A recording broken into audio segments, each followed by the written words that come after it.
Hey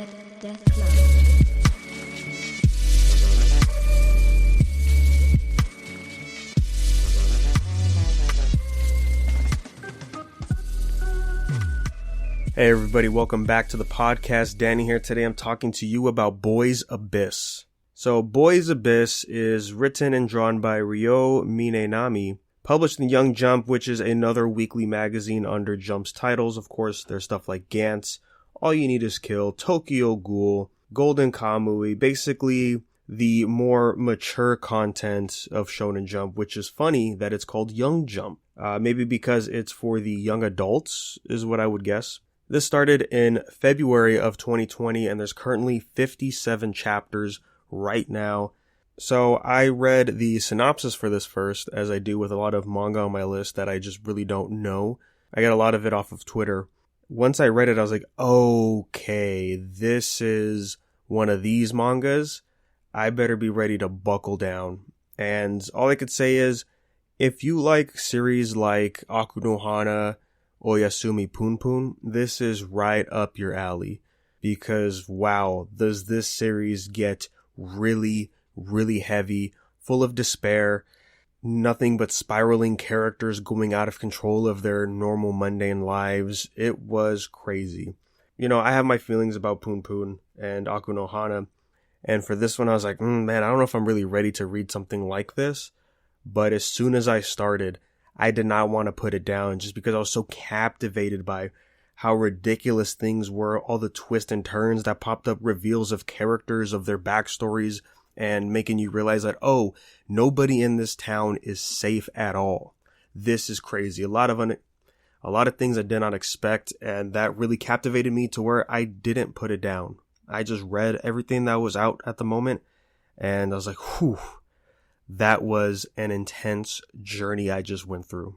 So let's get into it, man. This stars our main character, Reiji, who is a senior at his high school, and he's a normal kid. You know, he has friends, one childhood friend, and things seem to be going okay. But of course, as he's a senior, the future lies ahead. What is his plans post this? Is he going to college?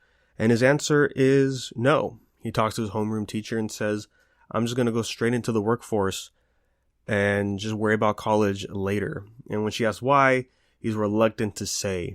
The reason is because we find out shortly after, when he goes home, that his home life is not the best environment.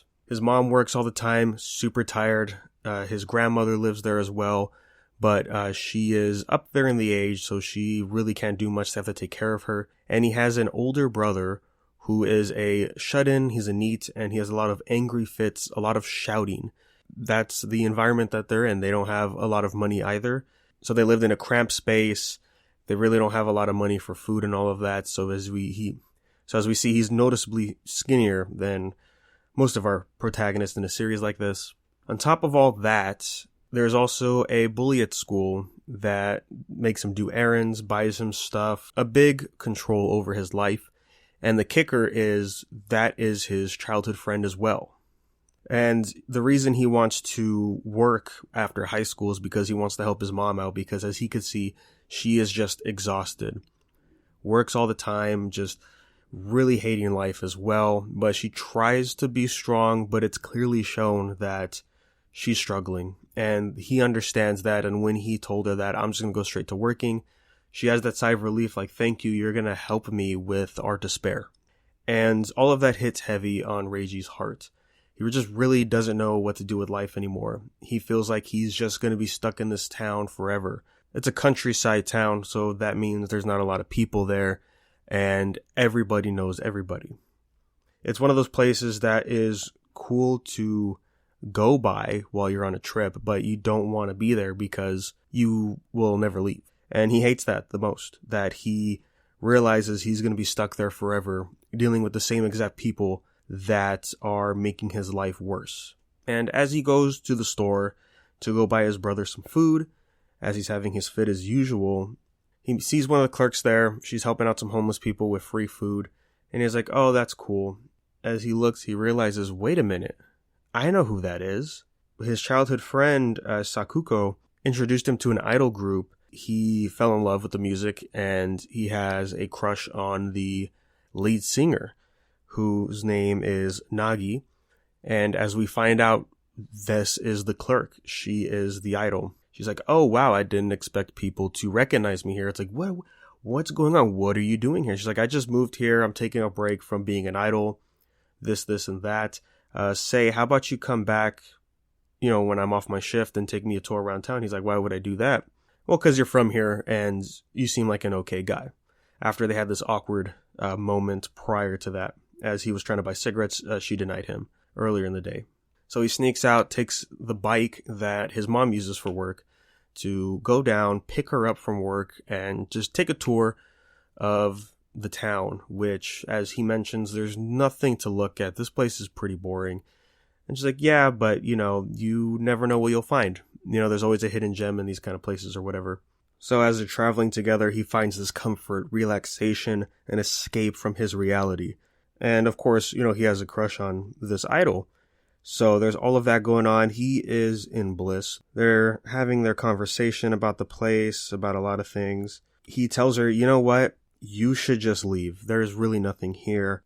And then right as they're about to go somewhere, he sees his childhood friend who turned bully, decides to go a different direction. She notices and says like, oh, so that's the guy, huh? He's like, yeah, that's him. Explaining everything about his life to her because, she's not going to stay here forever. And she probably won't remember him because she is such a big deal that why not tell her? Let me get this off of my chest. As they're on this bridge, she mentions that there was a novel called Lover's Abyss, which is based in this area. There's, it's a river that two lovers committed suicide on. Became very popular, and Reiji's friend actually is a big fan of that author and mentioned that book earlier to him. So he's like, oh yeah, I kind of know about that. They're talking about it, and Nagi says, hey, isn't that a great way to go? The happiest way to die. He looks over and she asks Reiji, hey, do you want to commit suicide together? What are you talking about? And she brings out the hard facts. He feels like his life isn't going anywhere, and he's slowly agreeing to this, right? He is actually taking this into consideration, being serious in this moment, and thinks, yeah, isn't this a better way to go than with an idol that I adore?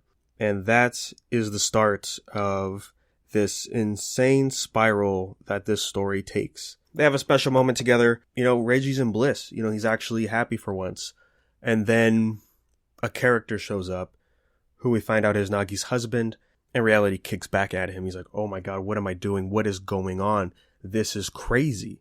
And that is the start of this series, where it goes on this wild, insane adventure involving a lot of characters, some of which I did not expect to be a main focus or even the driving force of the series. Initially, I thought, oh, this is a series about this high school kid and an adult girl who wants to kill each other, but they get to know each other, and maybe it all is a happy ending at the end. Maybe they don't kill themselves.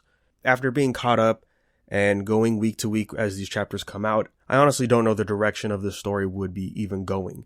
Is it going to be a happy ending? Like Akunohana, there's some redemption at the end? Or is it just going to be just non-stop, heavy depression that Poon offers, right? And I think that's what makes this series so great, because there were so many twists and turns, everything connecting. It is top tier writing. Minenami does a fantastic job of keeping you invested, wanting to see where the story goes. And like I said earlier, I did not want to put it down just because mainly I wanted to see how ridiculous can this keep being. And as more characters get involved, more dedication of screen time with some minor characters that end up becoming more and more important as we go closer to this climax that we're building up. It's all just fantastic. The way things connect, the way pieces connect, like I've been saying, all the plot twists that happen of the story is taking you this direction, and then all of a sudden, boom, you're brought with this. It's like, oh wow, that gives light to this character in a whole new meaning. And then the art too is good. And with a series like this, what is the most important thing when it comes to the art? And that is the facial expressions our characters can give, the atmosphere that you feel as you're looking at these panels, these conversations are happening, all the emotions being leaked out just on their positions, facial expressions, the tone that these people are talking about. And it's all high quality. There is a fantastic panel of one of the characters who is Reggie's homeroom teacher, Shibasawa. That panel specifically, I think, really defines the series, because out of context, it looks fine, like something, you wouldn't expect, but you think, oh, something's odd about this. And then when you get the context set in there, boy, does it really change how you feel about that 2-page spread. I gotta say, I was very impressed with this series. I didn't think I was gonna be so invested right out of the gate with this manga. By chapter 3, I was like, oh, I'm buckling down hard on this one. I don't want to stop. I feel like we're really getting to the end here. A lot of characters are ending their arcs as of chapter 57. We're getting ready to tighten up what's going on in the series, only focus on a few of the characters that are really going to push the ending. And I would recommend read it now, binge it, catch up, because going week to week is a great experience as well. Usually you just want to binge a series so that way you can get it all at once and like, oh, wow, that was fantastic. But with something like this where there's so much care with these characters and exactly the situations they're in, what we're going to be dealing with moving forward, going week to week, waiting for one chapter at a time, it gives you this great sense of anticipation and really focusing more on what's being said each panel. I'm constantly looking forward to each new chapter, just seeing, again, how much more ridiculous can this get? That's really the biggest thing here. But you will also be heavily invested with our main characters. And I think the reason is because you want to root for the positive at the end of it, right? You want to see Reiji's life turn around, which at a moment it really felt like it was. But then, of course, the series has to reel you back in and say, actually, this is going to be happening right now. So the biggest question with this series at the end of the day is, are we seeing a happy ending or not? And again, I just have to say, I have no idea where this can go. Of course, there's really only 2 routes we could see the series go. I'm fine with either. And one final thing I want to say about Boys Abyss is how important Reggie is as a main character, because there's really nothing special about him. A lot of it is happen chance and, of course, shitty situations in his life. But there is something about him that draws people towards him, whether that's negative or positive, as we see these chapters unfold and really the repercussions of that realization. So again, big props to Mine Nami here for writing such a fantastic series.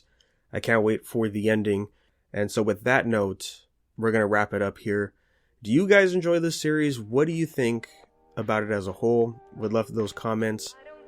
And of course, we will bring it up on the next episode, and you can send those to unversepodcast@gmail.com, as well as any other questions or comments.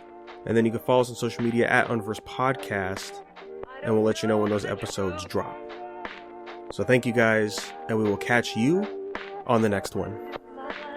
I'm just slowly leaning, take me to the cleaners. I've been off the scene and it's been mean to find my healing. I've been mean before, but I've been seeing a different Jesus. Catch me feeling cross, these apparitions got me fainting. Dark me like a switch, need to recharge and find my G. I'm trying to spot myself a feeling, become a tree and leaf it. Smoke my body color, it's my aura that I'm seeing. Rolling up myself, the fire peaking, speaking how you need it. Breathing out, I ain't been about, turning steam to clouds. Leaving out, weaving off the roundabout. Even now, every left to right, because I'm trying to find balance. The future sucks, stuck, living in the past tense. Feel like Exodia, the way my limbs can disconnect. Every day I'm walking closer to the edge with every step. Peace and love, the author, my biography, it needs a check. Need to cash a check, but I've been sleeping until 10. It's only summoning the Holy Ghost to keep me flowing. Trying to keep the G reloaded like a memory card. I need to save if there's a reason open. Still smoking, potent to the ceiling broken. My dreams and my hopes are on the slope and they be in motion. I'm already a mostly open bag of emotions, grasping on the swords to cut my demons. I'm so hopeless where I tread with weary steps. Inside my head I see my best friend, token blast, bumping Joji for the stress, but I've been bumping Sonny Mac to bring it back. I'll see you on the Ave and where it's at. The boy attack, collecting bones like Marowak, getting stoned. I'm throwing back my head into the pillow. Closure to the night and I've been sleeping in the willow. What's up?